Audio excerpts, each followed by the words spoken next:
as with the Genesis Vision GT, which we of course saw yesterday, we now have our first visual confirmation in all of its glory of the very differently styled Bulgari Aluminium VGT, as it's being called. Some very interesting specs surrounding this one, and very, very different to the Genesis, which I think is a good way of going about it, because if you've got two Vision GTs, and you don't want them to step on each other's toes, they need to be very different. You couldn't really get much more different than these two. The Genesis appears to be very forward-thinking, very hypercar-esque in its design and its performance, with crazy numbers and doubtless crazy performance. This one is the exact opposite. It's looking backward. It's inspired very much by the 70s. Its performance is much more restrained, and we know some things about it. We know it's going to have a 4-cylinder engine. It's mid-mounted, rear-wheel drive, weighs 1 metric ton, 1,000 kilos, and looks to have just under 400 horsepower, 394, and sits at a pretty modest point level of 607, which isn't too bad at all. Now, the fact that it has a 4-cylinder which revs to 10,000 RPM and is putting out, again, what seems to be 400 horses or close enough, indicates at least to me that it could be maybe some kind of motorcycle-derived unit. A V4 Ducati style would make sense with being a 10,000 RPM motor.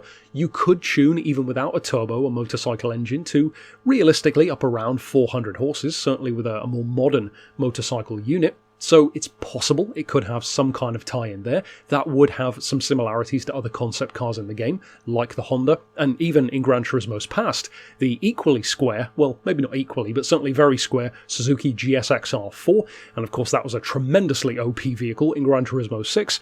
In terms of how useful this one's going to be, of course we'll have to wait and see, but it definitely does appear to have more of a focus on the joy of driving, with more of a traditional, kind of modest sports car layout. Mid-engine, rear-wheel drive, 1 ton, 400 horsepower, high-revving engine.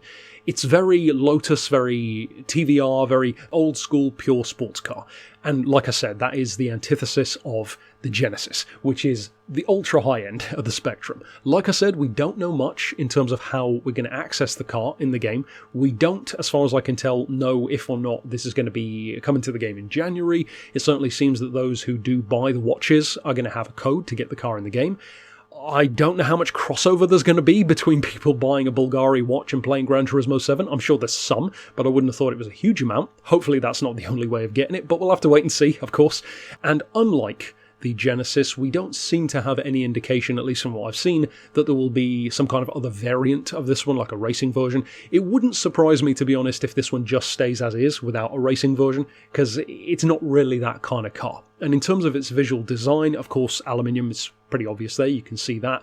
And I find it interesting because it looks to me like a combination of 3 cars in particular. Of course, it's very inspired by the 70s, but to me it looks a bit like a DeLorean. It's got a bit of Aston Martin Bulldog, and finally it kind of reminds me a little bit, especially with the bulging wheel arches, of the Ford Indigo concept as well. Kind of those 3 put together. So with that old school vibe, the active rear wing, the pop-up headlight at the front with those, again, Aston Martin Bulldog-esque lights. It's a pretty striking looking car, certainly won't be to everyone's taste, and of course we'll have to wait and see how it feels to drive in the game and if it's potentially useful to drive with. Ultimately, that's it for this bit of news. Of course, stick around on the channel for more, and if you missed the video which I did earlier on today, you may want to check that one out because it was actually spotted that there is a potential racing variant of the Genesis in addition to the Genesis which was unveiled yesterday. So check out that video if you haven't already. Of course, stick around for more, and for now, thanks for watching.